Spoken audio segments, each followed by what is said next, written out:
Tuyong matindi an init kan panahon. Saro sa mga nagiging problema kan mga komunidad daan maluya hasta kawaranin supply nin tubig sa pirang lugar. Katakod kay ni kumustahon ta ang sitwasyon sa operasyon kan Metropolitan Naga Water District o MNWD na iyo ang nagsusupply nin tubig sa syudad ni Naga asin pagtaraid na banwaan digdi sa Camarines Sur. Makakaulay ta live si Chappy de la Cruz, ang spokesperson kan nasambitan ng opisina. Diyos marhay na hapon po, Sir Chappy. Diyos maray na hapon po, Miss Kate, and Diyos maray na hapon po sa mga nagadalan sa GMA 7 Bicol. Sir, ngunyan po na mas nagtitindi ang init kan panahon, wala tuuman ang nagrereklamo sa maluya hasta mayong bulos nin tubig. Ano na po ang latest situation kan sa tuyang mga water sources? Sa ngunyan, Miss Kate, ang sa tuyang spring source, nasa 25% na lang po siya. So, ang sa tuyang po mga pumping stations, nasa 75% po ang sa indang itinataong supply ng tubig. So, kasubaan nga ni po, hali ako kami sa taas, sa Mount Isarog. So, in-inspection mi po si spring water Tatuman.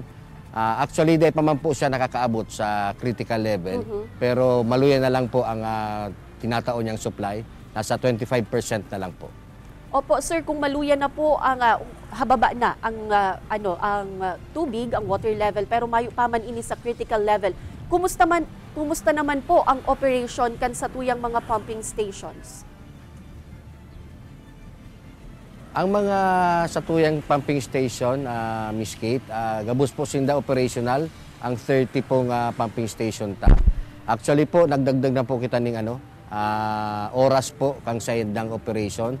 From 18 hours po, iguana pong nag-operate ng 21 hours para lang po masimbaganta ang kakulangan ta po sa supply ng tubig. Opo, ano po ngunyan ang pigigibong lakdang kan MNWD tanganing masimbagan man ang mga pangangaipo sa tubig kan mga konsumidor ngunyan na mainit ang panahon as in preparado po ba kita sa mga worst case scenarios? Sa ngunyan na Miss Kate, ang ginigibuta po is mag-inject po sa system gamit ang satuyang lorry. Igwa po kitang duwang lorry na sa inda po nag-distribute po sa parting Pagdaykon, Gainsa, Kamaligan, and then sa iba pong barangay na kang siyudad ng Naga na nagkakaigwa po ng kakulangan ng supply ng tubig. Pag-abot po sa worst case scenario, sa ngunyan po, dahil ba po nahihiling na maabot po kita dyan. Pero po ang MNWD po, preparado po sa pag-abot po kung magkakaigwa po kita ng worst case scenario.